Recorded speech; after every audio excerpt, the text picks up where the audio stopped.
It's 7 o'clock here. We can all please stand. We'll do the Pledge of Allegiance and then a small prayer. So, Chuck, would you like to lead us in the Pledge of Allegiance? I pledge allegiance to the flag of the United States of America and to the republic for which it stands, one nation, under God, indivisible, with liberty and justice for all. Please bow our heads. Dear Heavenly Father, please shine your grace upon us. Help us to make good and wise decisions. Help to keep our meeting peaceful and cordial, and please protect us as we all travel home. In your name we pray. Amen. Well, I'd like to welcome everybody here to the August 1st, 2017 Weld County Council meeting. First thing we have on the agenda is the minutes. I assume everybody received their minutes from the previous meeting. Here's Vicki. Do we have any additions or corrections to the minutes? If not, do we have a motion to accept the minutes? So moved. We got a motion. We have a second? Second. We have a second. All in favor signify by raising your hand. Opposed, the same. Motion carries. Welcome. Family get together. All right, the next thing we have here is transfers. I assume everybody received the transfers.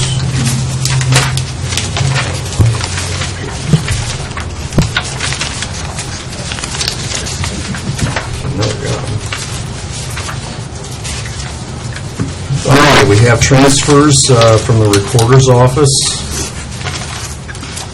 of clerical services over to travel and lodging for $150.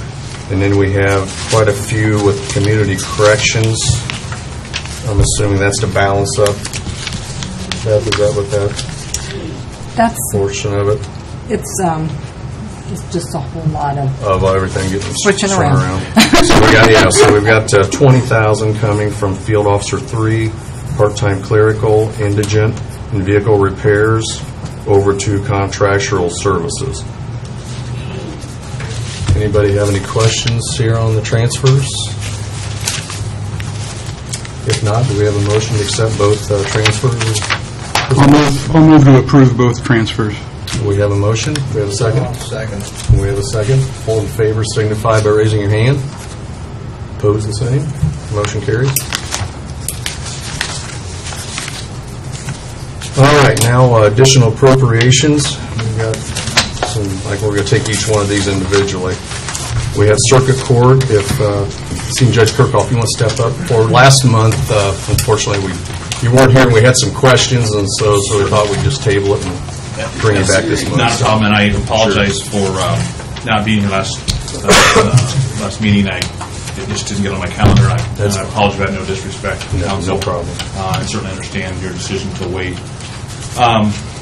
Requested two different amounts. One for guarding ad litem fees, in the amount of $10,000, and really there are, I guess, back up, there are kind of two areas in my budget that always seem to be.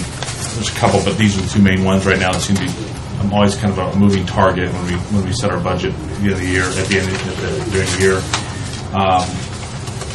these are the two problematic areas: guardian ad litem. So when we have juveniles, mostly in child needs services cases and termination of parental rights cases, they're kind of an easy way to explain it is a counsel to the juvenile. They look out for the juvenile's best interest. We use an attorney out of Fort Wayne named Beth Weber primarily, although we use local counsel sometimes as well.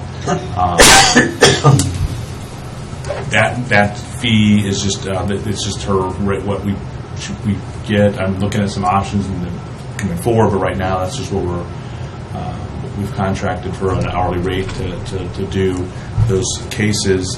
We try to make best use of her time, cases in just a few days, when she's here, that way, we're only paying her to travel one time and things like that. So, but it seems like the last few years, because of her billing, we kind of start the year behind. So she sends us all of her previous years in January and February, and it takes a big chunk out of our budget, and then we spend the rest of the year trying to catch up, and then it just keeps happening over and over again. With the help of my staff, I think they've kind of got her to give us a little more real-time invoicing. So that's hopefully helping, but also some, and this is related to the proper transcripts. So the court reporter has to, if there's an appeal taken of a case, the court reporter has to transcribe the hearing.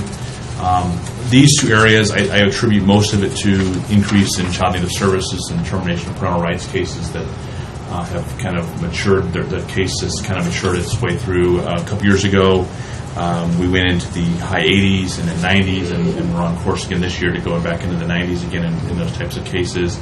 And so those costs are just there. And it's unfortunate, but it's one of those things it's hard to budget for because I don't know what it'll be. We requested this year a certain amount, just not knowing what it'll be and trying, because it could go up and down. And so I thought this might be a better way to handle it, is just to budget a certain amount and then see where we are, and rather than have a surplus at the end of the year. Don't you have any questions about those two areas? Any other questions from council? I mean, it's very straightforward, obviously. It's part of your process. We understand that part of it. So, I guess if not, that's Okay. Do we have a motion to accept that additional appropriation to be a total of $16,000 for circuit court? So moved. We have a motion. We have a second. I'll second. We have a second. All in favor signify by raising your hand. Opposed, the same. Motion carries. Harvey? I guess I was also told last time I was here there were some questions about public defender. Just to get it on public record, Judge, we would like some investigation into Indiana Public Defender Commission. As we've talked a little bit, we understand that we were involved in that organization at one time, and it is a reimbursement for public defender costs. So I will get some information to Judge Antrim and you, and at least maybe we can talk about it in the near future, pros and cons, and Yeah, I'm aware of it. I know it predates me that we were involved in it. When I was a deputy prosecutor, we were on a contract basis with public defenders. There was a decision made they were paid hourly. There was a decision made to look at that and evaluate that. They went to a contract basis, and that's where we are now. I know there was a committee at one time that studied it. It just wasn't an appropriate fit several years ago. It may be time to consider it. My hesitation has always been, sometimes when you get into this program, sometimes there are some strings attached, obviously. And my concern has always been that it would require the creation of a public defender. It's not a concern. I've got the cost would be there, that while we are getting reimbursement, our county's costs might increase. That some of those costs right now are carried by the individual attorneys, that paying their staff and things like that. We're not involved in that. It's just part of the contract. Same time, it could be a benefit to the county. Certainly open to consider. here again, though, if you can come back at us with the information and let us have a shot at the information. So Absolutely, yeah. Open to that. appreciate it very much, Yeah, and I will get the information to you. Great, thank you. All right. Is there anything else? Oh, I believe it's good. Thanks. Thanks, Mr. Thank you. Funk. Thank you. All righty. Next additional appropriation is from Community Corrections. Like to step forward. How's everyone doing today? Good. Thanks, Willie. Judge Antrim and I were talking. One thing I think Mr. Roosevelt seeing some of our equipment we use in the field. This is our shadow transmitter we use on the moderate and low-risk offenders, and this is our secure alert with the steel cuff band we use on high-risk offenders. And this is an alcohol device we currently have in the field. We're bringing another alcohol device in a week from tomorrow, or a week from Friday. I just thought I'd bring it in so you guys can kind of get an idea of what we're doing technology-wise. We get minute-by-minute point generation on the GPS units. And I had Officer Tremail print up some information so you can see, if you want to just take one and pass it. That's a route of somebody going from home to work, and then that's an alcohol test from the backtrack device that I passed out. And then this is the new alcohol device we're bringing in the next week. We're always trying to keep up on technology, trying to make sure we've got the best. Judge Antrim, when he came on the bench, had asked me to see if our equipment was commensurate with what we need to be doing. So we did some updates, and I researched some more companies. As you can see, we can take Google Earth maps, lay it over the GPS points, and we can even, with some of these in like Walmart, tell where they're walking through the aisles of Walmart, which is nice. So we can make sure they're in compliance with the court order for the most direct routes to and from approved activities. That when they're at work, they're where they're supposed to be. We have officers that also do follow-up field checks on them as well. We're not just relying on the computer side. We back it up with a human interface. So that kind of brings you guys up to date. I know Seth hasn't had a chance to see that, and Steve hasn't had a chance to see that, so I wanted to kind of, and Vicki hasn't had a chance to see that.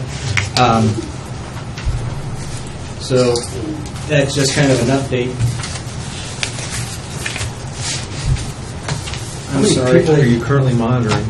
Right now we're watching 52 people today, and that floats. That brings us to the additional appropriation request. Last year we had about a 60 to 90 day period where we were floating between 30 and 35 people a day on home detention. It was an anomaly that we ran into. Since then, we've been up to 65, 70. At one point this spring we were running about 85 a day. It just depends where we're at.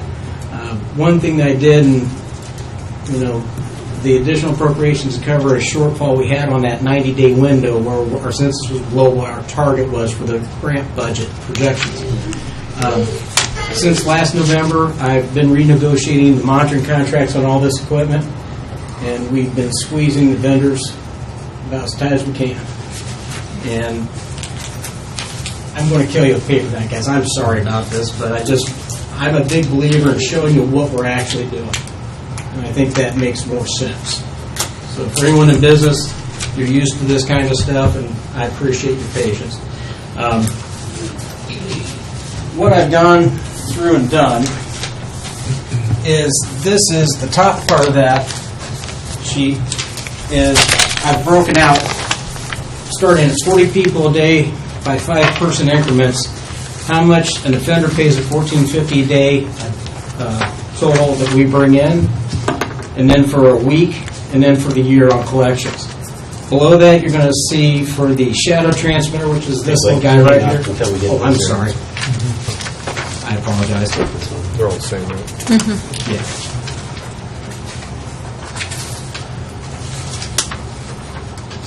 Thank you. Not a problem. Sorry, Steve. I apologize. For the shadow device, which is right underneath that breakout of offender payments in, you'll see the cost per day. We currently charge $425 a day for this unit, so that's a pretty good price. I've got some of the best pricing in the country because I've worked with these folks for over 27 years. So I do a lot of field research for them on new devices. My officers and I are basically guinea pigs for new generations. We've been testing a new dashboard application for the tracking side of it, debugging it. We help debug the second generation of the Shadow, secure alerts, and the alcohol devices. So, we've developed a reputation over the last 27 years of being a good incubator for trial and error, seeing what works, what doesn't work, kind of putting it through the rigors. They allow us to do things to it that an offender would. And we're pretty creative on how offenders think. We've seen a lot of it and what they try to do to thwart it. Underneath that, you'll see the backtrack device and then the secure alert. Secure alert we pay $450 a day for, and the backtrack we pay $450 a day for. The Smart Start alcohol unit that you have a handout on, I got that negotiated at $4 a day. So we're going to probably be switching over to that predominantly. The advantage of that over the backtrack is that it's a self-contained cell device. This goes to Bluetooth on an offender's phone. We've had some situations with Android and updates and phones not syncing, and it becomes problematic and headache. So we're going to have a second on the bench. This is going to go to our second position back up with the Smart Start device as our primary device. So, we're constantly, every year, I negotiate 2 times a year with my vendors to see if I can get them to come down on any prices or give us more services if they can't come down on prices, whether it be straps, replacement parts, stuff like that. Monitoring services, expansion, those kind of things. So we do that annually, twice a year. So we have restructured, if you've noticed over the last 6 months, I did some staff realignments. We had a full-time officer who was hired away from us to Fort Wayne Dispatch. I've been making fun of poor Monty at the jail with his situation. Now it came home to roost with me, and I think he's having fun watching me go through this as well. We took that full-time position and turned it into 2 part-time positions, taking off the burden of the benefits package and trying to alleviate some of that was coming from county general funds. I had a part-time clerical that we did not replace. So, we've been trying to realign. We've reorganized the grant and the county budget for next year to try to just have project income take care of contractual services for the monitoring fees and get that built back up and get things going. That's why we're asking for the $18,000 additional appropriation so we can bridge that. We just got everything finalized in June. Beth's been great to work with. I want to compliment our auditor's office. I know that they don't get enough credit for what they do. Beth and her staff have worked with my staff and myself, and they made this pleasurable when it was probably we were all ready to pull our hair out more than Beth. But I think we've gotten to the point where we've worked all the bugs out. We've done the realignments that should fix things going forward. And I just wanted you to know that currently I'm getting weekly reports from my administrative assistant about what the collections were for offender fees. We're running about 92 to 4% collection rate. That's pretty good. There's a county in the center part of the state that's collecting 32%. We've always been a very good collections rate. That's something I've prided myself on in running the department. So what do you attribute that to? Is it your doggedness, or is it because of the people? Jobs. Yeah, I would emphasize that last part especially, is that many of the people that I put on home detention through my court, I'm here with 2 hats actually. I'm chairman of the Community Corrections Board as well. But when I have individuals who are put on, many of them don't have jobs at the time that they're put on. And one of the pluses by having this type of a monitoring, or that smaller one, is that the employer can know that that person's going to show up on time, because we're going to know where they are, and they're going to show up sober because we have this as well. And for many employers, that is a big plus to look at community corrections. I think there's anywhere from 14 to 15 or 16 different employers that we're able to get offenders to become employed by. And it helps them because once they start getting a steady income, they can stabilize their housing. Once they are able to do that, they're also able perhaps to start getting their transportation figured out. So there's just different rungs of that chair that get put in by virtue of the ability to have employers, and also like Poindexter going to the employers and recruiting some people, saying these people will show up on time and they'll work for you. Most of my sentences are not as long in home detention because I deal with lower risk people. But I will say Blake was very responsive when I came and was elected, and one of the first things I asked him to do was, I want to switch everybody over to these type of devices so that when I put someone on, I can look a citizen straight in the eye and say, we've got some security on this person.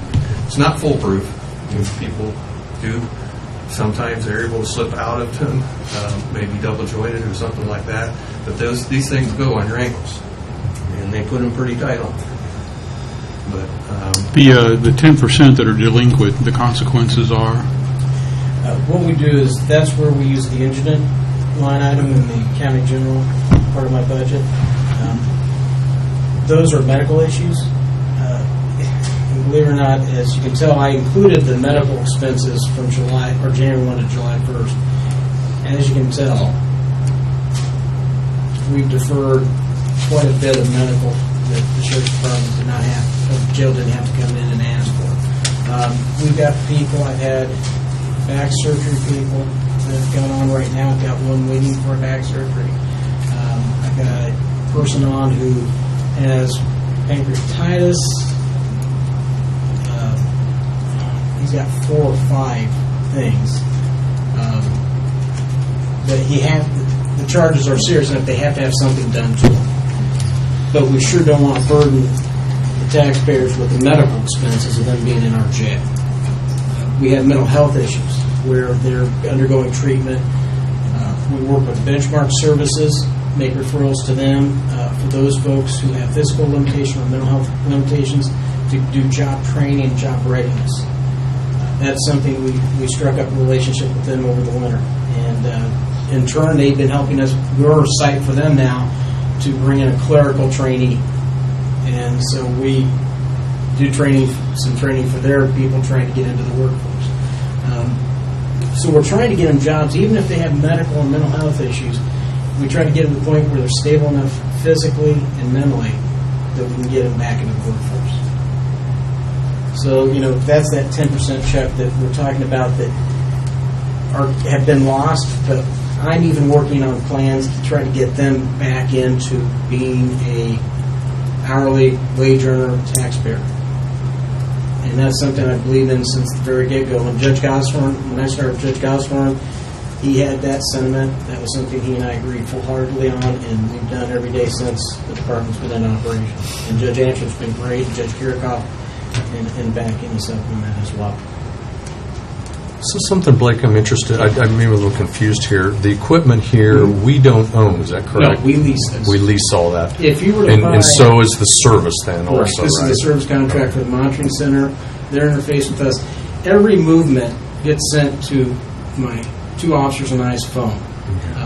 Right now, while I've been sitting here, I've been getting folks that are running a few minutes late. I'm actually on call till tomorrow morning right now, so...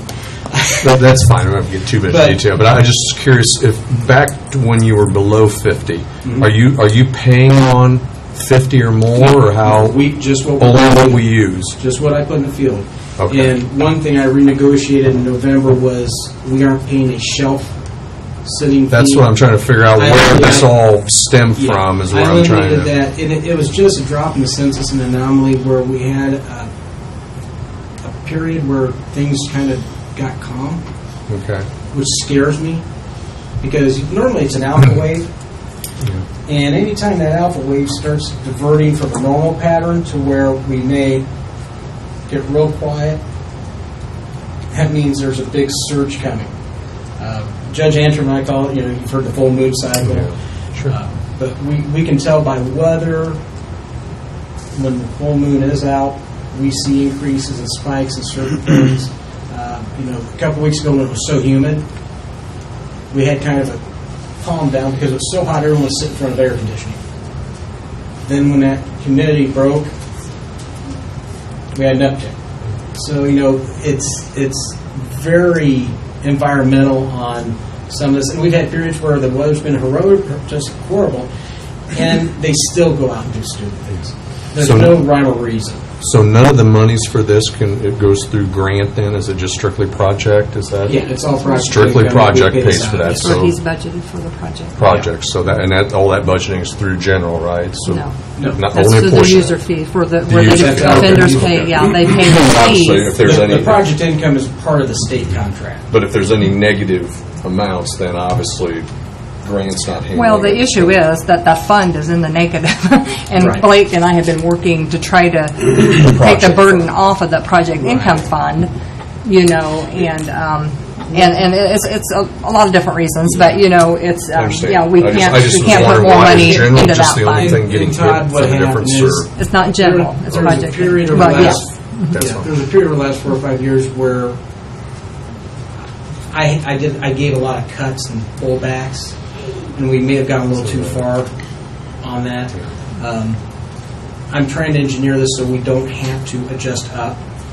And the other thing you run into is, the state is asking more and more of our system, unfortunately, without being responsive to those additional needs. So going forward, Going forward, I think- nobody has that crystal ball to know how many's going to come through the door, but we've got things on a solid footing.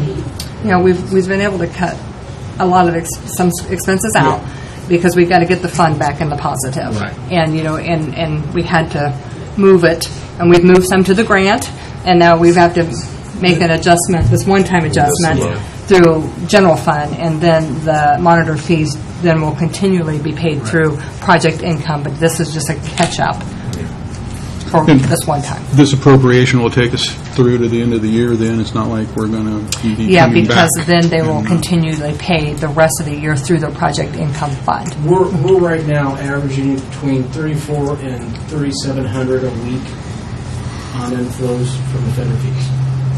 That's why I'm getting that weekly report. Tina, who works for me, and my administrative assistant, Rosie, Ms. Jacobson, and I sit down every week, 2-3 times a week, and we're keeping tabs on that. We're keeping tabs on who's not working, get them a job. If they're having trouble making payments, what do we do to get those payments taken care of? If we have to put a little pressure on them, or if it's getting them in a better job. Right now in this market, it's a benefit for us. I've got a lot of companies, Steve, I hate to say this, but you're facing this too, where everyone's looking for, and Todd, they're looking for people. And it's become kind of a sniper's range on people jumping from company to company because there's a better hourly rate being now offered over here to fill the void. So we're luckily in that. That's a benefit to us, quite honestly. So I'm still a little confused, though. If this appropriation goes through, is it coming out of general? On the appropriation request here on the left side, mine has a notation of new. Is that a new request, or it's not a new line item, correct? Does yours say that? in the additional? Yeah. It's in the general fund. Yeah, It's a new 1,000. fund. It's a Yeah. new line item in the general And fund. That's state what I board wanted accounts clarification. changed the ruling on that we didn't have a line item in contractual services. Yeah, we currently haven't got a budgeted line item in the general Right. fund for that. And state board accounts said, they used to let us transfer it to project income, but they've now said we've got to create a line item in the county budget. So going forward in next year's budget, that will be in there then? No, because this is just going to be a one-time, Yeah. just this Oh. one time. Okay. Yeah, it's just this one time. And if it were left in there, it'd be zero. Yeah. Yeah, Okay. yeah. We're not budgeting Right, for we're not it in budgeting. 2018 at all for general No. fund because the project As I income said, will pay totally for it in defeats the purpose. 2018. Yeah, what we're doing. It's just the project income does not have, that fund does not have any money to do an additional appropriation in to catch up. And we're currently in the process of that fund filling back up. Yes, we're working on getting it, making cuts to build the fund back up. Blake, for the offender fees that are paid by the offender, if they have a job, does that come right from the employer, or is it up to them to? That's up to them to pay. So there's no way to garnish wages for that payment, We can, or but that would be a cost. We'd have to have Okay. a county attorney do that. We've looked at that, but the expense to do that, I can put more pressure on, and part of the rules of probation state that they have to pay all court costs, fines, and fees, and our fees are part of that Okay. structure. So we have recourse through the probation order to go back to court and get that. okay, We also send them to collections if we have a problem with that as well. okay, thank you.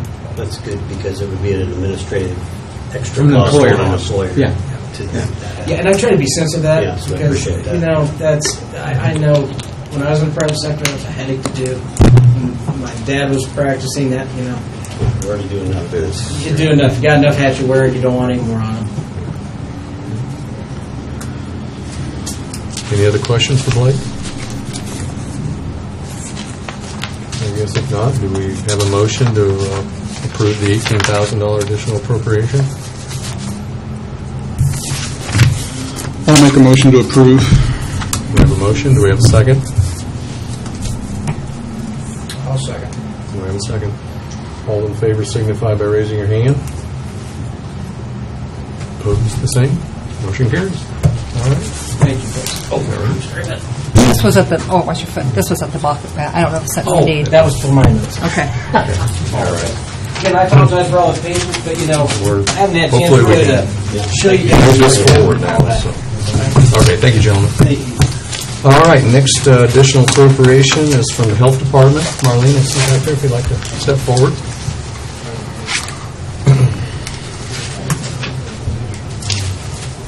How are you this evening? I'm good. Good, good. It's a beautiful day. Yeah, we'll take more of them.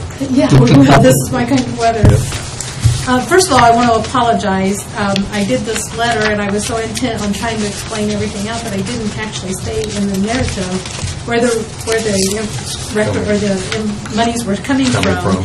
And it's from the Indiana Local Health Department Trust account, which is monies that. It's a grant, and this is the carryover amount. So this is some that's in the fund. It's not from this year's budget line item. We have to secure these funds and request them from the state first, and I have received approval for these purchases here. I hope it's fairly self-explanatory. Our equipment is just wearing out. We've had it for a while, and in most cases, all of these items, either the software and or the computers and the supplies that goes along with those, have been purchased from the local health trust or the local health maintenance funds. The update of the DOS system, most people don't even know what a DOS system is. I didn't know it still existed. I'm Well, I've threatening seen it that. every day. I had a person in today that was wanting records from back then, and that's the only way we can do them. So I just have to stroke that machine and say, please, print, and get them off of there. But they are requested, and we've got to preserve the records, obviously, because they're needed for all kinds of things still. It's not going to be an easy task. My programmer is looking at this and saying, "How does this function again?" So it's going to be an interesting task for them to do. There's about 60,000 records in there altogether. The 30,002 that's in there is just partial records. They did not allow for the second page of that was in there, and again, when they looked at the system, but they're still going to do it for this 20,385,000. So, and of course, the chairs have been in our lobby and in our offices since the beginning of this building, actually. And they're starting. We've had the custodian to kind of screw them back together and glue them back together, and they're kind of getting rickety, and kind of some of them we're a little bit worried about, but even more so, they're upholstered. And we have lots of wet diapers that come in, and other situations with head lice and bed bugs and cockroaches. And so we'd like to have something with a little bit better cleanable surface, especially in the nurses' room. So again, that request is for those chairs. The $10,500 for upgrade to our Win Record software. That is just a program that houses almost everything that we do. It's a receipt program, so everything that is purchased through the health department, whether it be a septic permit or a birth or death certificate, they're all receipted, logged in. I can print reports from there, detailed reports from there as well. It actually issues the permit, and of course we have that backup system then for those as well. And that is just because of Windows 10, and the new systems that we're hoping to get will have the Windows 10. And then, of course, the computers will be for 4 systems that will house the health department, vital records, and then the environmental health specialist, and they'll have the Windows 10 in there. And they use some of the Win Records program, the receipt program is not over there, but some of the other things with permits, et cetera, is there. So Marlene, just to highlight, the money is coming from? The Indiana Local Health Department Trust account, and it's the carryover monies. So this is money, we began receiving these monies soon after 1988. The local health maintenance started in 88, and I'm not sure the trust account came about maybe 3 or 4 years later. Can we ask what the balance is now? Beth can probably tell you Yep, that. we have additional $112,000 in that fund. Good enough? Those monies, it's a specific amount that comes to us. The trust account, I believe, is $18,865 a year, and if we don't spend it, it goes into our fund. But again, it accumulates. We have to use it on the expansion of our new program within the department. The state has to approve it first, and again, I have received that approval for all of these purchases. So. Just curious for future of the 12 series number, that's always a grant type number? No. When it comes in at 12, that's why I was looking for where it was No, coming it's from. and I just, was looking at the number. that is the state, account. the state mandated number Okay, for so that don't, fund. so if I see that number again, don't assume it's a... Yeah, that number will always be for the local health trust fund. Yeah. Just local health, not any of Yes. the other departments? Is that number? No, that fund, that number right there is always Always only gonna- going to be okay. just Okay. that fund. No other fund Okay. will ever go into it or Sure. go out of it. Right. Right. Like I said, I just trying to, the number, I was following the number Sure. system a little bit. Yeah. Okay. And I apologize again for not putting that. No, in it's there. fine. So I was instead, I'm looking trying to around for that, explain this too, whole and so I just system, 'cause I know it assumed was a it's- lot of money to be requested. Any other questions for Marlene? or- You already have the chairs picked out, they're, No, he's coming tomorrow. I said, if all goes well tonight, please be here tomorrow, because we've got some nastiness off of those. So I hear he's can't going to imagine. get some real nastiness, so. If no further questions, do we have a motion to approve the additional appropriation? Make that motion. Second. Appropriations. We have a motion, we have a second. All in favor signify by raising your hand. Opposed, the same? All right, thank you, Marlene. Thank you, Marlene. All right, that takes care of all additional appropriations. All righty, at this time, Monty, if you'd like to step forward. Good evening, everybody. Good evening, Monty. We have 91, or had 91 inmates this morning. We actually brought in some more this afternoon. 9 are DOC, 17 are F6 DOC, and we're holding 7 for another county. You have our monthly report. One thing, yes, we're close to being full, but the one point, good bright spot of it is we're $15,000 within the DOC refund money that we brought in altogether last year with 7 months in, so we got 5 months to go, so at least that'll help the budgets and that. Absolutely. Had a chance to get started on the water heater, or is that... Got them in. Really? They're running. Great. Good to hear. Good to Yeah. hear. Knock on land that way. Yeah. Everything's running Everything's working smooth good. right Yeah. now. Okay, sounds good. Any questions, further questions for Monty? Thank you, Monty. Thanks, All right, next in line is Michael Lassenreiser Jr., if you'd like to step forward with Bluffton Now. Good evening, everybody. Good evening. As again, most of you know me. My name is Mike Latzenheiser. I'm the president of the Bluffton Now organization. And what I wanted to do today, you're getting a couple of handouts. One is imagery of the Market Street Plaza and Courthouse Plaza improvements that we'll be talking about this evening. And then the second part of that is the proposed budget for the Market Street Plaza area, as well as the extension of the Interurban Trail. So I want to thank each and one of you for the opportunity to speak this evening on these topics. It's something that from the Bluffton Now board we're very passionate about, with all our focus on trying to make downtown Bluffton a better place to live, work, and play. And throughout my presentation tonight, I will hit on that topic over and over again. So today we have 2 projects with a similar purpose. One is to improve the front of the courthouse, as well as the area directly west of the courthouse, where the alley, the vacant space where the Hideaway building has been taken down, as well as the existing Penny's building. That's just between those 2 locations. Improving that to become what we would call the Market Street Plaza. Basically, an open area built with stamped concrete and grass that would allow for both programmed events and natural meeting space in the center of downtown. The second project that we're looking at is making the final extension to the interurban trail to get it to the far north side of the city of Bluffton, culminating at the Lancaster Elementary School. While I say final, that is not necessarily the ending point of the trail itself, but it is the very end of the Bluffton portion of that trail. With that, I wanted to show why Bluffton Now is so interested in these two projects. While they're not happening, one of them is happening miles away from downtown. The other one's right in the heart.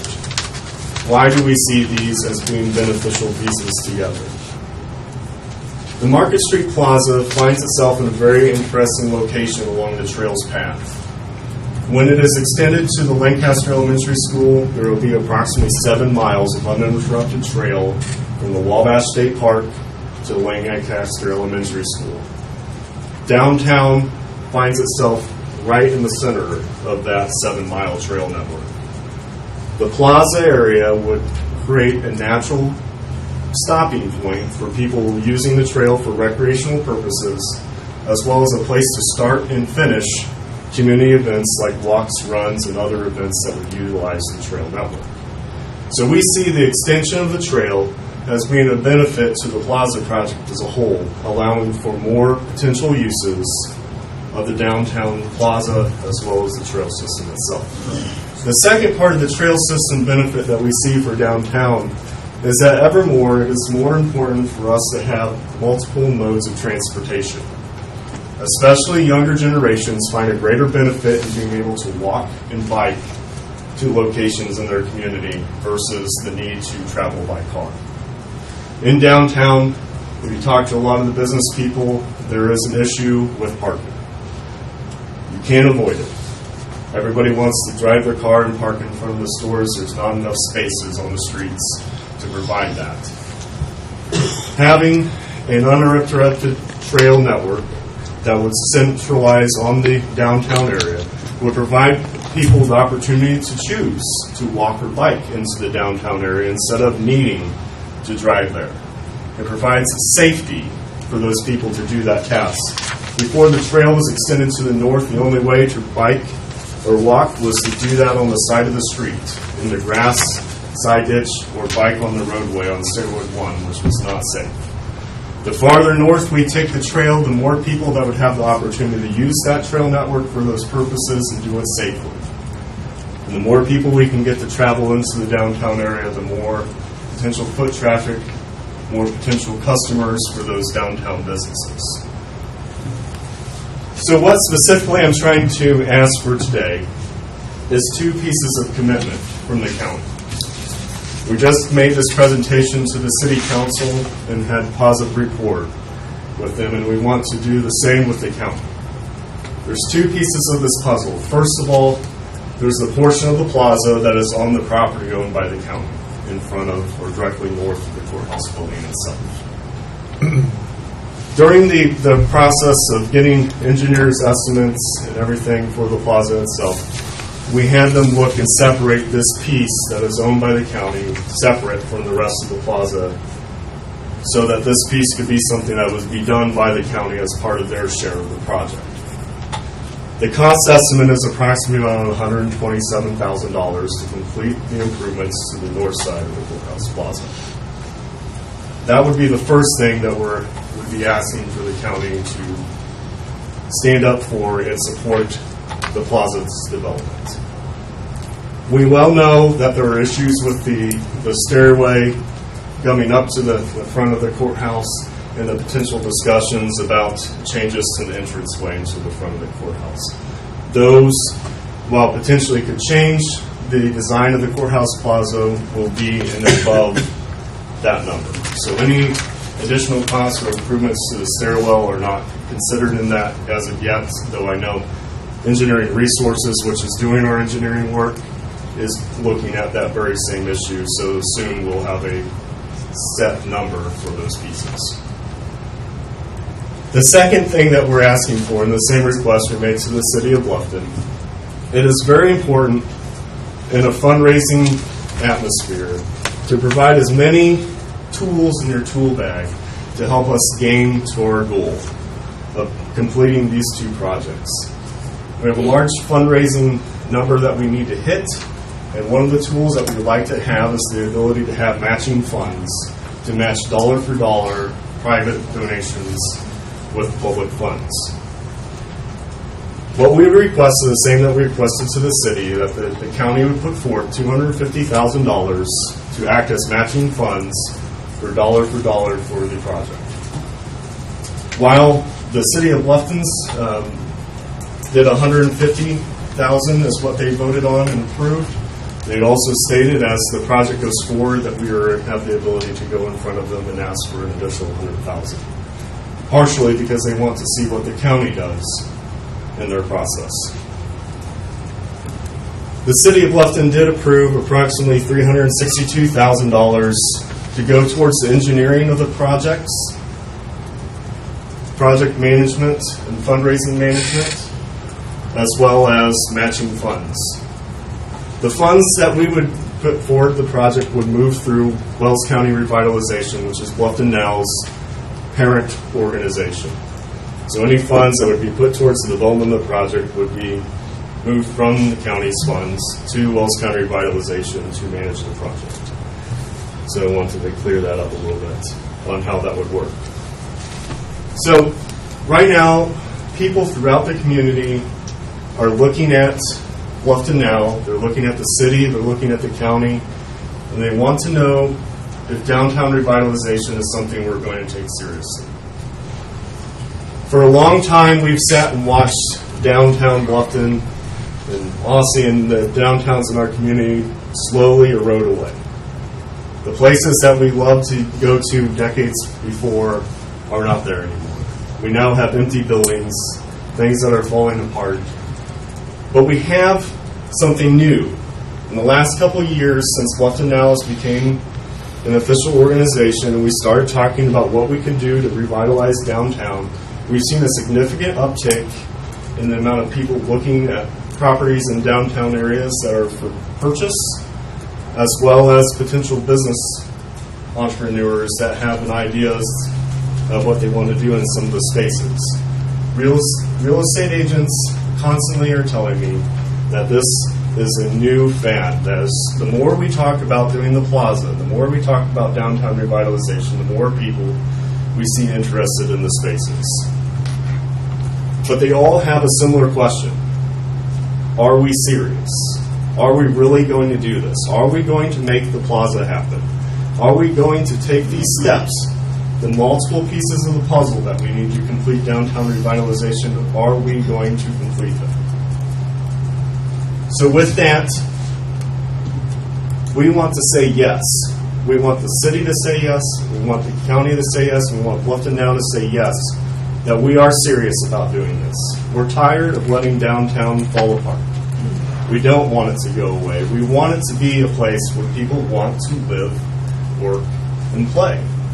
We want downtown to be something that people see in our community and believe that it's making an impression that is positive in our community. In economic development today, making what is called improvements of place or quality of place is much more important than potential jobs are anymore. What we're seeing is people move throughout the country looking for places they want to live and then finding work. Used to, you find jobs and then find a way where you could become part of the community. Now, people are looking at locations and saying, this is a fun place to live, and then deciding how they can find work in that location. With the ever-competitive job market that we have now, we have to put our best foot forward to make economic development happen, and especially in the downtown areas. When you're traveling into a town, the first thing you pay attention to when you're coming in is how nice the streets are, and then when you come into downtown, ooh, this is a place I want to be, or oh, looks like it's falling apart. Maybe not the greatest community. We can't afford to have our downtown showing something that is less than stellar. We have to have it being a shining part of this project. And the Market Street Plaza, while it's not a catch-all, win-all thing, it's not going to overnight change the complexity of the buildings and the number of businesses that are there. but it's a starting point. It's one of the quality pieces of the puzzle, as well as the trail, the quality pieces of the puzzle that will make this happen over years. And if we don't start now, we're just going to have a harder road to hoe to get everything done at the end. And that's where we see ourselves today, is we're at a place where we can't wait any longer. We've got to do it now. Our organization is all about getting it done. And we're serious. We would love to have your buy-in in this project. So at this, I would love for you to ask any questions that you have in regards to the project. Well, thank you for your time. Michael, are Yes. both of these projects, obviously the courthouse is on our property, which Yes. is all the county citizens own that property. Yes. As far as the remainder of this, it's all basically the city of Bluffton, right? As far And as the probably rest not- of the Market Street Plaza will be owned and operated I mean, that's how I by the originally. Wells County Revitalization. But the trail portion of it is also The city of trail will be Bluffton. the city of Bluffton. City of Bluffton. Yep. For maintenance purposes in the future. Wells County Revitalization would do everything with the plaza except for. Because I know originally, when I'm assuming the plan, the original plan, some of that hasn't been able to come together. Is that, we were trying to make headway with, I'm trying to remember the name of the group, for Northeast Indiana. Oh, with the regional cities. Yeah, regional cities. That's how originally Yeah, we and started. and both of these projects are part of the Road to 1 Million plan for regional cities. The trail extension as well as the Market Street Plaza were both key pieces of that puzzle as far as the regional growth and development. So if I'm hearing you right, you're asking us to try to jump in for $250,000 For matching funds. matching funds? Yeah, as well as to pay for the portion of the improvements that are fall on the property in the courthouse. So those funds would match what, private? Private donations. Donations. Yes. Donations from private. So only, the county would only throw in once that is raised? Yes. What you're saying? Yeah, so the $250,000 would only be allocated as donations would come. Have you, maybe I haven't looked at this carefully. Yeah. Is this considered two separate projects? Yes. Well, On this, originally, As far as- not counting the trail. Yeah, as Is far this as two you see things? on the budget breakdown, there's the Market Street Plaza, and then there's, I believe it says the courthouse piece, and that's where you'll see the courthouse breakdown of about, I think it's 127.6 that shows there. That is the specific improvements to the property of courthouse's the property county, itself. of Wells County. From the alley west would be in the other number that you see from the plaza. Have you guys prioritized which, if you're talking about three different things, what is the most urgent of the three, or how do you rank those? The two projects that would make the plaza would be the most urgent. And out of those, if you were only going to do one? I don't think you could really do them in separate pieces. They're only separated financially because of, based on the different properties. Why not? Because one space wouldn't necessarily be as usable as the project as a whole. And to go through the fundraising effort, it wouldn't be necessarily worth it to do fundraising for one piece at a time. And trying to get a little bit better bang for our buck as far as construction benefits, getting it all done, as well as potential donations that contractors can give towards the project. Not to be too leading here, but could you give us a ballpark figure, including CRP, on how much the city has invested in the Bluffton Now organization and the projects? As far as the history of how much the city has put towards Total accumulated for the last 2 years. Sure. Well, each year we've had $100,000 given to us in 2015 for what we call the Community Reinvestment Program, which is our matching funds, dollar for dollar matching funds for building improvements in the downtown area. In 2016 we had $150,000, and then this year we had $100,000. So, If you followed us in the paper, we asked for some of unused funds from the prior years to be placed on this year, which we're already taking care of. So we're actually expending those three numbers. so arguably $250,000. Yeah. And would you not agree that population base, we're looking at about 10,000 in the city, 30 for the county total, So it's about 10 and 20. So my point is, the city's put in $250,000 for 10,000 residents. The county's got 0 involved with 20,000 residents. 30 total, but 20 out in the country.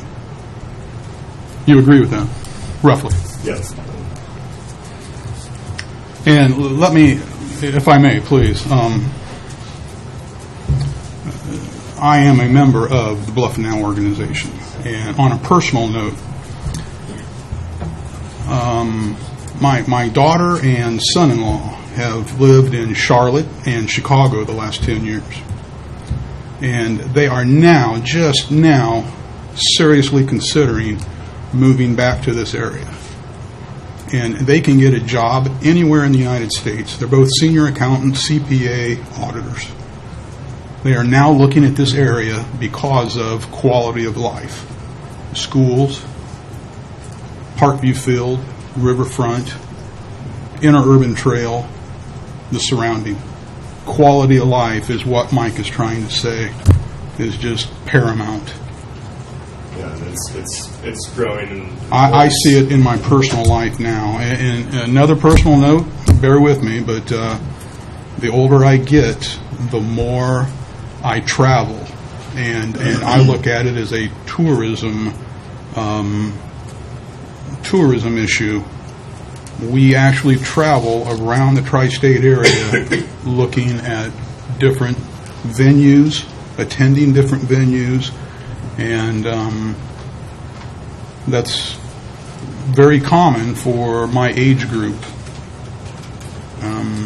I see quality of life as very, very important, and that includes the schools also. But Absolutely. Have you spoken to the commissioners yet about this? No, we were meeting with them. Oh, okay, because I mean, Yes. traditionally, or originally, when we spoke about this, we were looking at them with Yes. seated funding. Yes, and that, And what that- we wanted to do is make individual presentations to Sure, the board. that's understandable. I know last time we brought everybody together, and just the logistics of that, it was easier to give presentations to each board. And our sole goal is just to bring more foot traffic into the downtown area, to allow business opportunities, both for expansion of businesses as well as the seeing of new opportunities in downtown specifically. And then we believe that the trail and the plaza will go a long way towards bringing people into the downtown that will be potential customers of those businesses and services that will be in the downtown area. Michael, I appreciate your bringing this forward. Yes. I guess I was curious, is there a timeline on this as far as your objectives, or is Sure. there a structure here? Because based on the numbers, if I look at if taxpayer funds moving this into Yes. a fundraising position, there's a pretty good hurdle here. Yep, absolutely. With $2.3 million. Yep.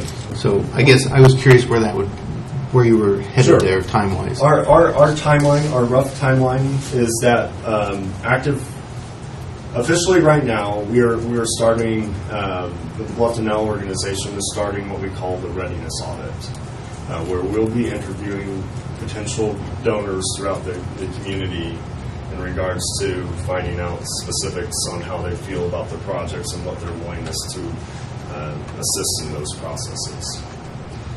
With that being done, then as soon as that's complete, the fundraising effort will begin immediately. Both initially in maybe a more private phase and then a more public-facing phase after that. Our goal is to complete the fundraising phase of the project by the end of next year. The end of next year Yes. for the fundraising. Yes. So We're what? looking at construction starting immediately as construction happened in the following year. So in 2019.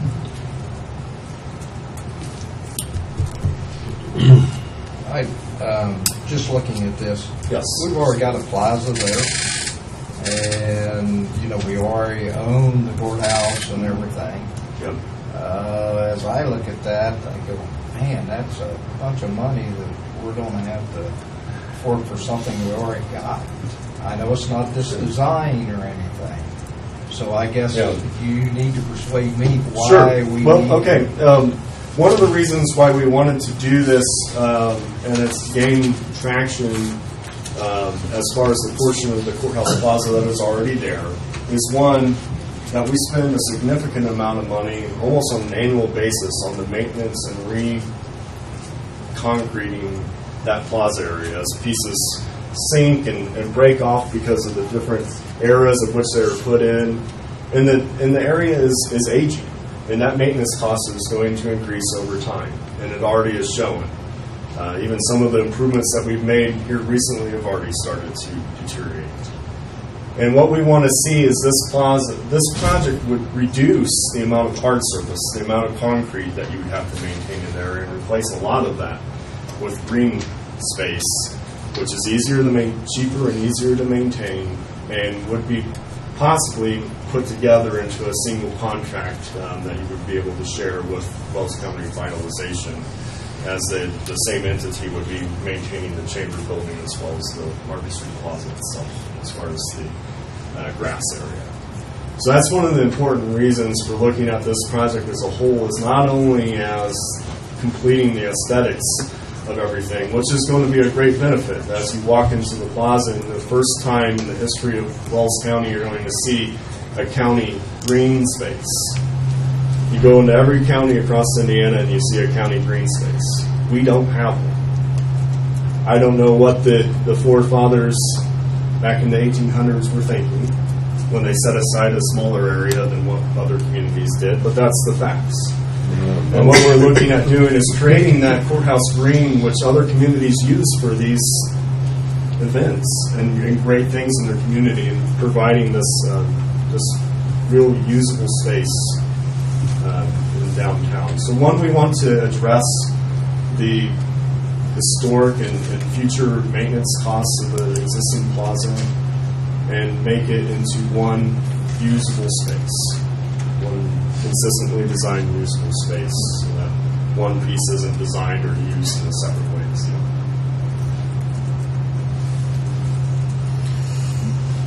You agree, Michael, that some construction does not have to wait till the end of 2019? Sure. If we raise $1 million, some construction can be prioritized. So some of the things, like if we hit a certain goal, we may do some demolition work and site prep before that time, just to show that action is being taken.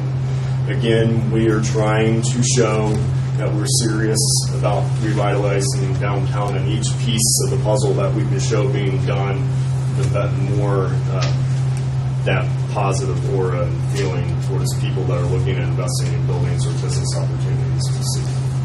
So yes, there are potential that certain pieces will be phased in over time. On the interurban trail, Yes. you have construction of almost $700,000. That's just the construction of the trail itself. Yes. And then this trail would just go to the old Lancaster School. It will have. There will be basically a node or starting point built right in front of where the old Lancaster School stood, and with a crossing path into the new Lancaster. Because isn't that's a city park now, right? Yes. It just seems like a lot of money for a trail out there, and I know that it costs money to do all. I'm looking at the right-of-ways and all these things to go where there's a little park. I guess I'm kind of confused as to. It's about connecting every city park with walkable trails and every school with walkable connected trails. And as time goes, our residential development has went north, our commercial development has went north, so the trail going to the far north side is going to, if it gets there before the development happens, all the better, because it will be there and ready to service those things as we continue to grow that direction. So that's one of the things. And yes, trail development is expensive. And one of the reasons why we're pushing at the speed that we are is because we don't want to wait 10 years or 5 years or whatever we have to go through the next state funding process. Because once you get one section of the trail funded through state matching funds, you have to wait a certain significant times before you can file. And we want to wait and utilize that for potential extensions of the trail, and get this section done earlier. While we are, and I would like to say that we are actively looking at other state and federal funds to act as matching or just lowering the total number down as we speak as well, whether it's through OPRA or some other trail organizations or things that will benefit the plaza as well. As Chuck mentioned earlier, if we were to say, okay, the Courthouse Plaza, because that's ours, we get the funding for it, you could in theory start that immediately, right? Sure. I mean, there's no reason why you would wait until 2019 when we've agreed to say, okay, we own the courthouse, that's up to the county to do. You could do that ASAP and not wait, right? Sure. Yes, if that's how to just sit on the funds and wait wouldn't seem to make a lot of sense. The We only- okayed that part of it. Yeah. The only concern about doing some of the stuff separate is that you'll have potentially added costs by mobilizing equipment multiple times, stuff like that, or just costs by doing less work at the same time. We might not have some of the cost benefits of doing the whole thing at once, or limit ourselves in where we can use potential donated services from installers or different construction companies. Seth, just to help you out, a year or two ago when this discussion was coming up, the commissioners had basically dedicated to our plaza portion of it, right? If I remember correctly. And they were looking, they'd made a commitment to agree if the project went forward, we'd take care of our part, the courthouse part, and then the city of Bluffton now would take care of the other part of the plaza. Just like what we just that's why it is separated out. Yeah. And that's and it why was we basically moved through they were that. looking kind of committed to that. that was under another program, another. Well, and this would go back from when the streetscape project was done. The county at that time paid for the portion of the streetscape that was on their property. And the commissioners had looked at using seeded money for that. That's why. So that's why. That's Right, you weren't on council. That kind of brings. And there's some other potential funding sources. There's some money for sidewalk improvements that the county has that could come into play here, as well as monies that are in place to maintain the existing plaza from year to year that could potentially be allocated towards this project as well. If I can add one more thing, please bear with me, but the Bluffton Now organization is a cooperative of business leaders, government leaders, citizens, millennials. It's a large group, and they put a lot of thought into this. It's not just a couple people. So if I hear you right, you're asking for a commitment from us? Yeah. At this time, we just want. Or just information to us? Well, we do want your guys' buy-in. We want to know that you will support the project in these ways. To show, again, just to show the community that that we're all serious, that we're all coming together and making a difference for downtown revitalization. I mean, personally, I'm always supportive of what is trying to go, to move forward with this. But I mean, to commit $250,000 right now, I don't think was not the right time. No, I mean, not today. Yeah, okay. Not I just today. want to make sure. 'Cause I'm kind of thinking And, we're something I jumping should ahead have here a little too something I fast. should have said. This discussion is Because for really, next the year's commissioners budget. should be the ones to start that process, and then they'd have to, Yeah. These funds would be in discussion for next year's budget. While we have the city's funds already, we kind of looked at the fundraising process, especially the matching funds, as being done in 2 phases. The city's matching dollars would be used in the initial fundraising phase, and the county's matching funds would be used towards the latter half of the fundraising phase to get us across the finish line. That was our goal as kind of a timeline thing. So we were expecting the cooperation from the county to be in next year's budget cycle. Any further questions for Michael? Well, we appreciate. Yes, thank you. Thank you. And if you have any questions, you know where to find me. If not, if you want us to come back to talk to you more in depth on certain things, please let us know. Sure. Thank you, guys. All right. Thanks, Thank Michael. you. Good night. Can you get me a copy of that presentation sometime then so I have it for the minutes? Yep, Thank you. All right.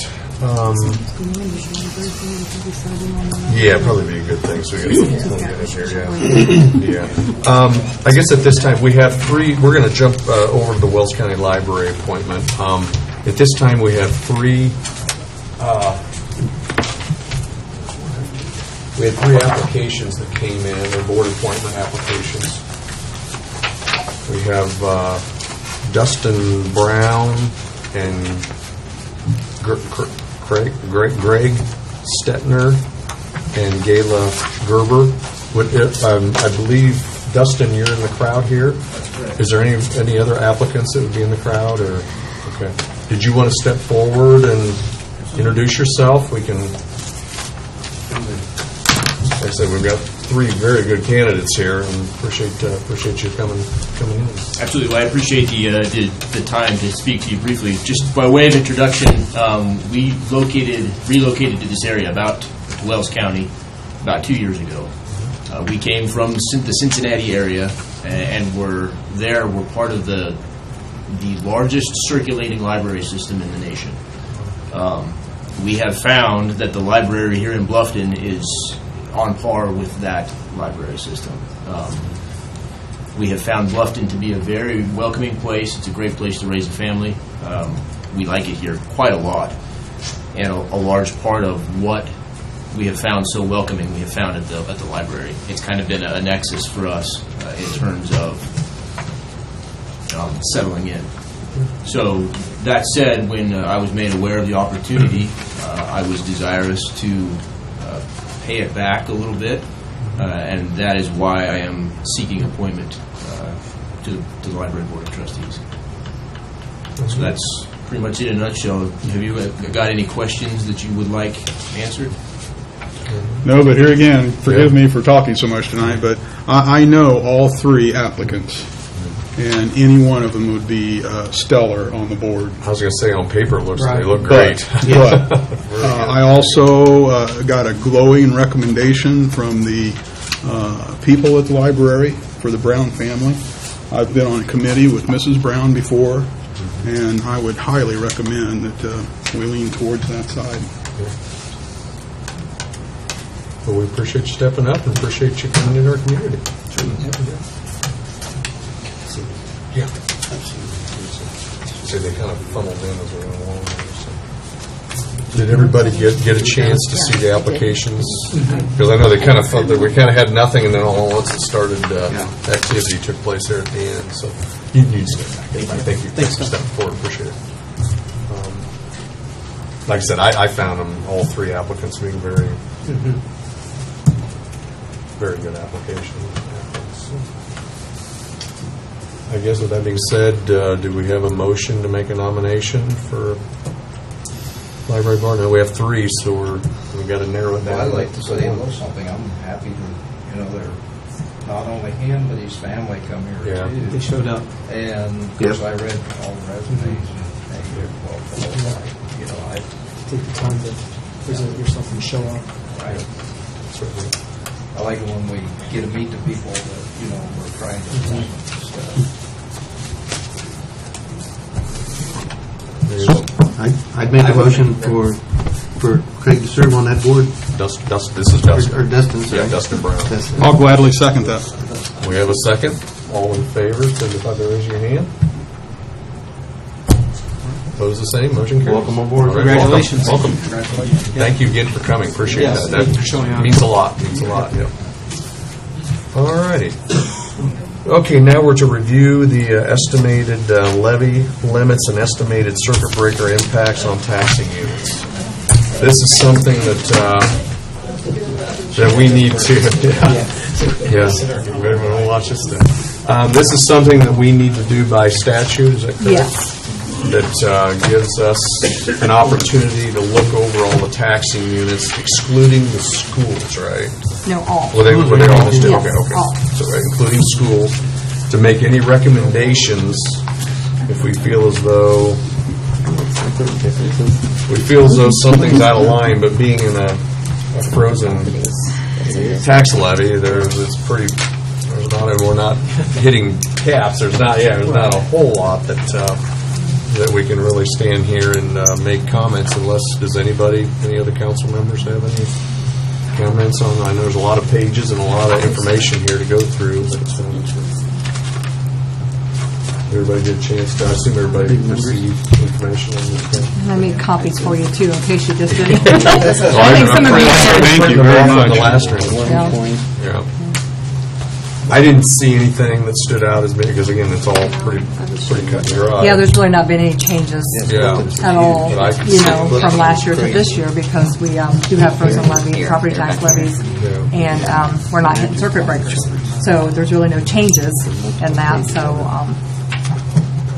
And I guess at this stage, we really don't have to take action on it. It's just we have reviewed it, so it's showing that we have made the review. Is that correct? unless anybody wants to make any Yeah.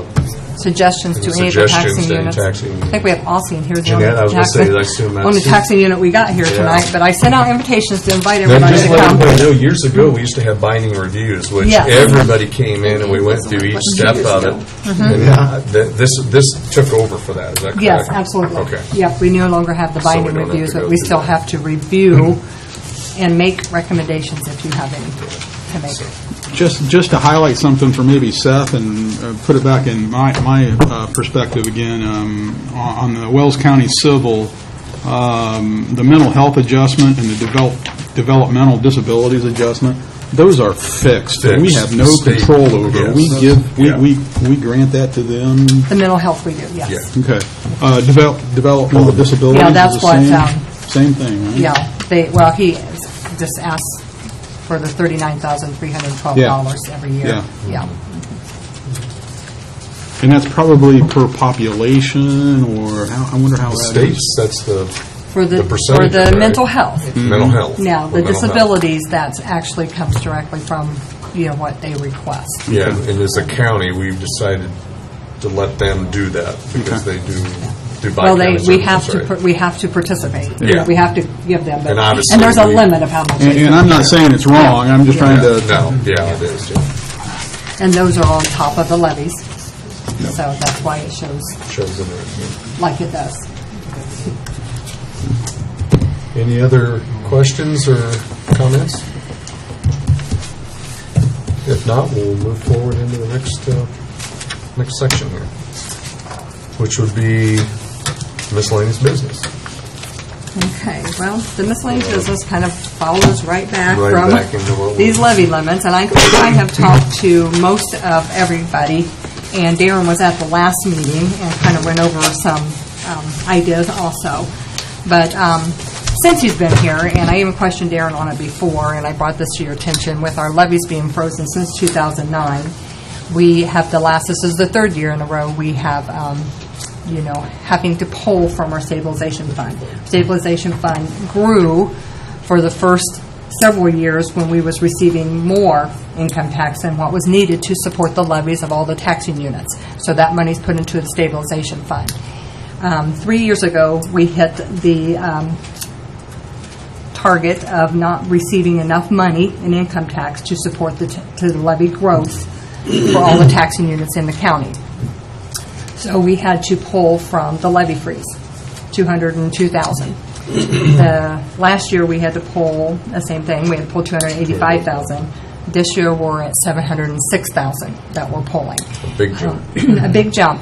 Next year it would probably be between 1.2 to 1.5 million. We will have $3 million in our stabilization fund at the end of this year.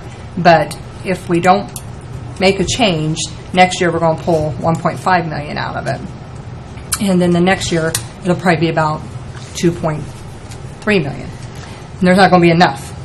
So what happens when there's not enough is that taxing units will be shorted their budget that they've levied for. Okay, so we need to be proactive, is what I'm saying, and look at the only option we have is to increase the income tax, to increase the rate that we have on levy freeze, or we can fall the levy freeze and start doing our growth through property tax. I have checked with other counties. There was 11 counties that adopted the levy freeze when it was available. And all of us did it about the same time, back in 2008, 9, 10, right in there. All but one has stalled. Brown County increased the rate. They increased their lit rate instead Their of doing income tax instead rate. of falling. They're now, I think, the second highest in the state on Because their we're basically income tax. in the top third, right? Yes, we're 17th, 18th, 19th, 20th. There's 4 of us the same rate. So we're up the higher on that. So that's our option, because if we don't change it, then we will run out of money. And we're at $706,000 this year, so that we're pulling for stabilization. So at the time that we fall, what we have as our growth right now on our levy freeze amount, that amount will stay next year, the next year, the next year. It won't grow. It'll freeze. Then we're going to start pulling for bit. So if we're pulling $706,000 this year, that means unless we have a big growth of people that come to Wells County, which we haven't seen for the last 3 years, or the last since we put it in, but it's not growing. So if we're going to pull $706,000 this year, we're going to need that same amount next year, the next year, the next year, the next year. So you can see, eventually it will run out.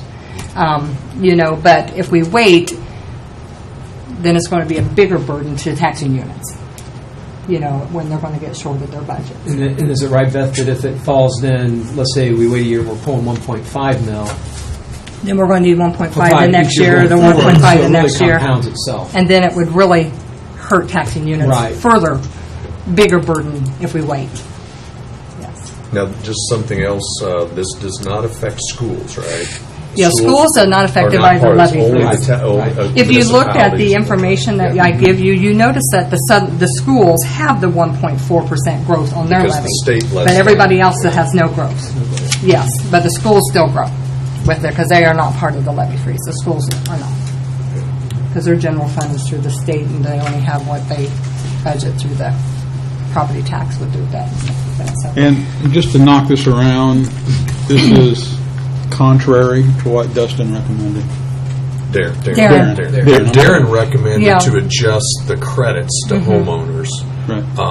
which wouldn't affect businesses or ag. It'd just be strictly homeowners. Yep. Is what he went. And then as Beth looked, and then Yeah, and the DLGF had other thoughts. I went and when I talked to Darren about, which I don't know if you remember me asking him right before the meeting, did he talk to the state? And he said yes, and I was right, but I was telling him.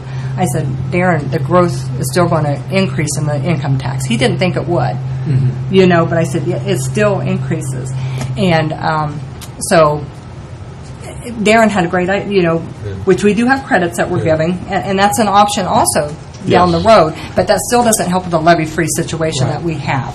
And I think eventually that's something that we will have to look at because, at some point we will hit tax caps.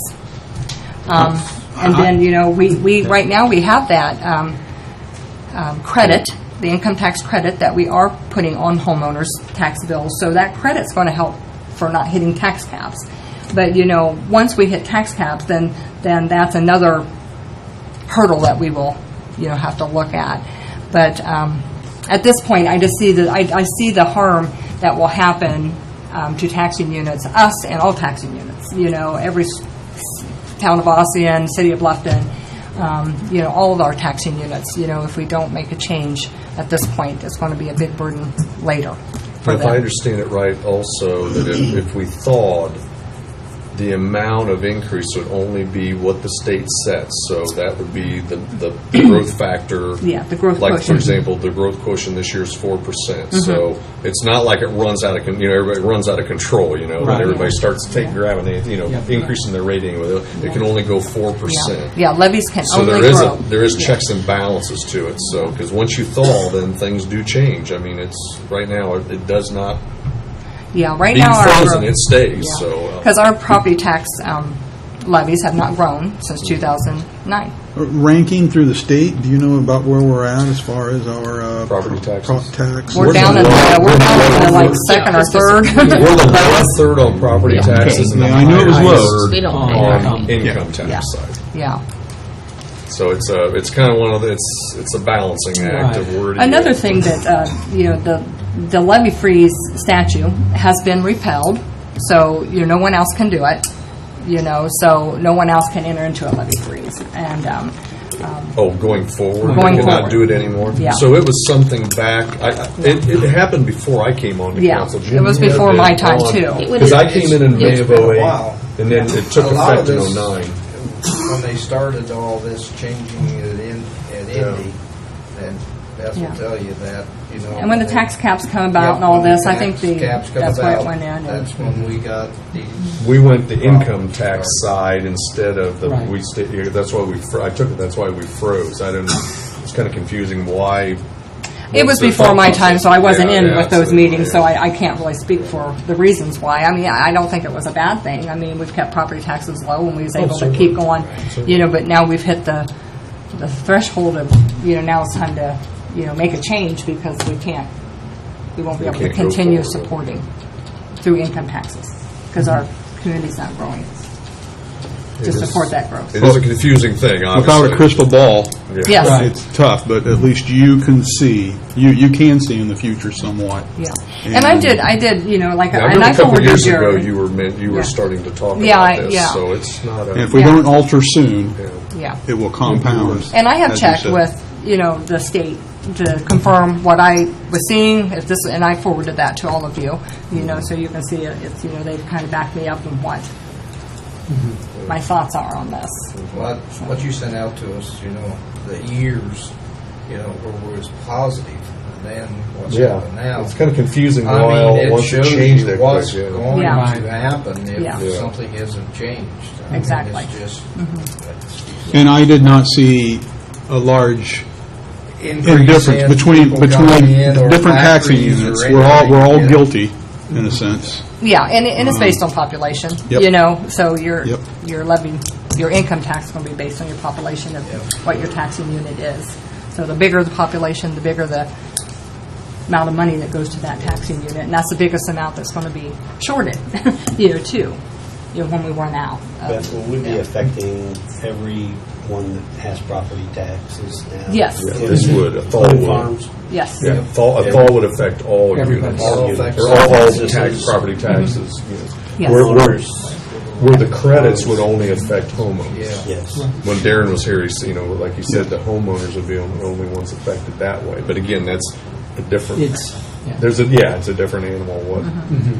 But obviously, as you're aware, farmland is decreasing because Yes. of the way the tax It structure is. decreases.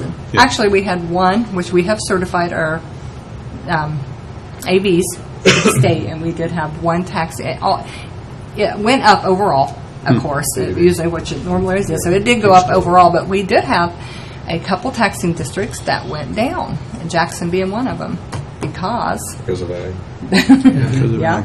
yeah. So so we could tell because, I mean, it wasn't a big Right. amount by all means, but we haven't seen that happen, especially for a rural area. But it's just because of the decrease in the assessment on farmland. So I guess, I'm glad we have options. yeah, I was Sometimes we just don't gonna have say options. basically, At least we have exactly. options. So. Yeah. So it's a case of, If we make a change, it has to be done by ordinance, and we have to do it before we advertise. So before we advertise budgets. budget. Yep. So, Because that is going to affect rates that we have to advertise to the public. So that's why we need to bring it up at this meeting, Yeah. so you can adopt any ordinance if you're electing so to change next, it by next the meeting, we need to make a decision, by Or do next we need meeting, to- we'd have to make a decision by next Yes. meeting. Yeah, next meeting? Yes, we'd have to assign an Yeah. ordinance by next meeting. Okay. So if it is something that you, I have been in contact with our county attorney, having a hard time just because the whole statute's been repealed, trying to, work out an ordinance, which is, maybe even have to do a little bit more research, on it, but it's just, they repeal it and they just take it all out, so, there's no reference to it, so, but he is working on it, so I would have an ordinance ready for you at the next meeting if that's what you'd like to do.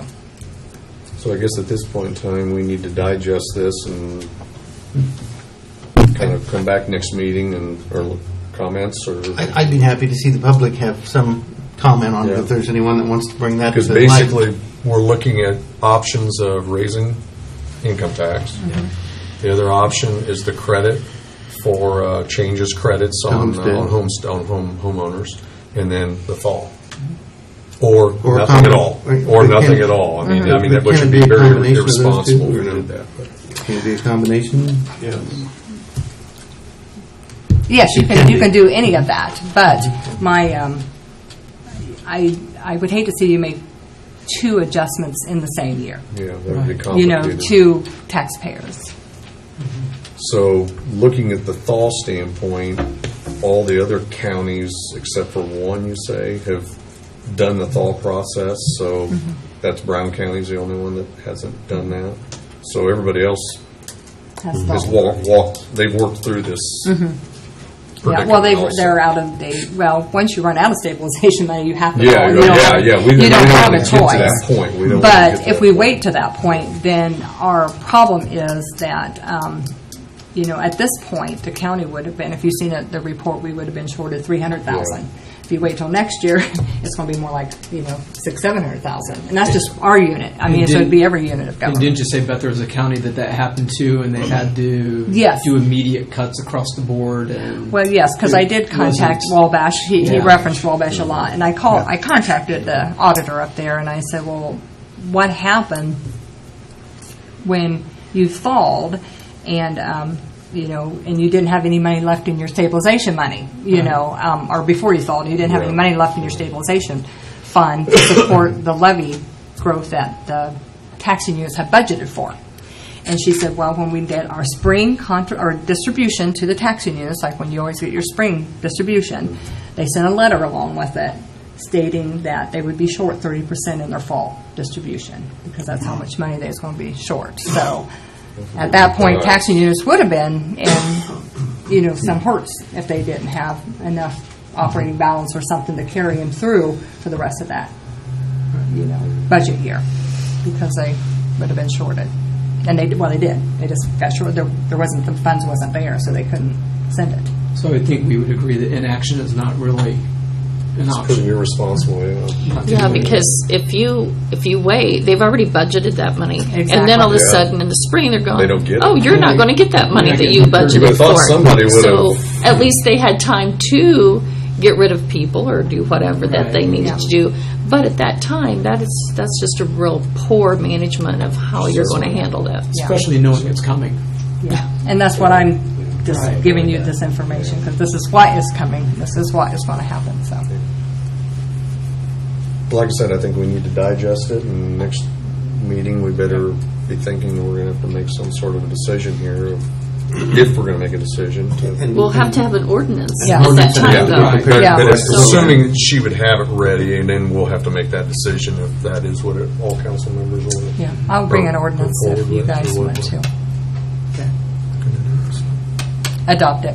And if you're looking at doing any other changes, I would need that too, so I could bring that ordinance also, because any changes you make in any kind of tax So should has we give you an require. indication Yeah, you probably should. tonight Yeah. as far as that goes? If not, If she's you're ready. going to be like, You're going to be how many ordinances do I type I mean, to have a... Like I said, I have mixed emotions because you never want to be in these situations, but it is as it is. And personally, after I've looked through all the information and whatnot, I'm really not wanting to go towards raising the income tax side. I don't think that's fair to people being where we are. The credit side, I keep looking at it thinking that's a short-term fix, and it does look like it would be a direction where you could kind of pause a little bit, but then again, it doesn't sound like it's going to solve our Not going to be problem. in the long term. Yeah, it's just a short-term fix. So I guess it comes back to the Thawing. thaw seems to be the most practical. And if there's only, one other county that isn't thawed? I mean, it's pretty much a trend that shows And that. same thing, spent quite a bit of time with Beth the one day. Geez, I got home. It was the only thing I could come up with that really, with our income tax already being one of the highest in the state, that makes that pretty hard to do. And Yeah. So I guess at this point with the straw poll, I guess we're leaning towards the thaw. thaw. I think the only thing with the thaw was when Darren was talking about Wabash Yeah, County. You know, it's like, ah. and it was, and You know, they that were was in the- that circuit. Yeah, that was I think a unique situation to Well, begin it's- with. And There's a lot of counties that have a lot of circuit breakers that really are affecting their budgets. Yeah. I mean, it's tremendous. We're very fortunate here in Wells Yes. County. We have not had that. Yeah, and we're So, fortunate our I think that schools helps. are responsible enough not to be Yeah. too out of Right. control So- for, because that We could will really hit 'em, though. happen fast. That could happen Eventually. real fast Yeah. on the school sides. Yeah, once we thaw, eventually we're going to hit Yeah. circuit breakers. But we've got the credits Mhm. that's going on homeowners, so that's going to help keep those taxes low. So it will help us not hit circuit breakers by keeping the credits on. So, Well, I guess I'm getting an indication that the fall seems to be the most practical way at this point in time, so I guess have the ordinance, if assuming we can get put together, we need to, I guess Yes. time frame wise, we'll have Yes, to, so I can bring it. we can make official action if everybody still wants to go forward at that point in time. That direction, so.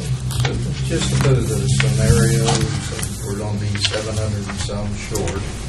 So in other words, we're going to have to, by thawing, we're going to be getting this 700 and some off the public. No, it's confusing. Let's just It's- make That's, yeah, we're you know, we're I'm looking gonna- at it and I yeah. go, okay, well, I'm thought, Yeah. we need this. That's Yeah. all taxing But units, 700. that's- yeah, that's for all taxing Just Wells, or just Wells County That's all government. taxing units, all the townships and all the cities and towns and the county and Yeah, that's libraries. everybody. Solid waste. We wouldn't yeah. be that amount in Wells County. It'd be divided up amongst them. Yeah, amongst everybody, so it's, Yes, not- eventually, we will run out of stabilization, so eventually, yes, taxing units will get cut. But the thing is, by falling now, we give a few more years to dwindle down that $3 million. And during those few years, we're hoping that income increases, so that levy amount will increase also that we're getting, for the freeze. Because that rate's always there. I mean, it won't go away, it's just going to stop, at that, and we're not going to bring in any more, it's always going to stay there. But the income could increase as people's paychecks increase. Some Or if of we that- get more people. Some of that comes back to quality of place also. Yeah, there you We go. have- There you go. we have- Exactly. Numerous homesteads built and people moving back into the county. Yes, absolutely. It alleviates some of that pressure. Okay. Any other questions in regards to this information? So I guess that's it. Any other things? No, that's all I had I know to. it's been a lengthy meeting and a lot of information. And just curious, I do have one question back to that. Do we, if there's an ordinance, would there still be a public hearing for any of this? for No, we would the fall? adopt the ordinance, and then And that would be ordinance the is- only action you Yes. would take? Okay. So I didn't know if there'd be some sort of. Yeah, I another time I sent that email to the Department of Local Government Finance just to ask them. Ask them to double check on it, okay. I do have one other issue. I'm assuming everybody received the correspondence from County Surveyor Jared Hahn in regards to qualifications and employment, stuff like that. And I'm assuming we're going to discuss that during budget. Yeah. I just want Yeah. to bring that up That's so what we don't I forget assumed. about it. Yeah. I thought it was very appropriate and eloquent the way he had it stated, and it seems to make sense to me. So. Anything else, guys?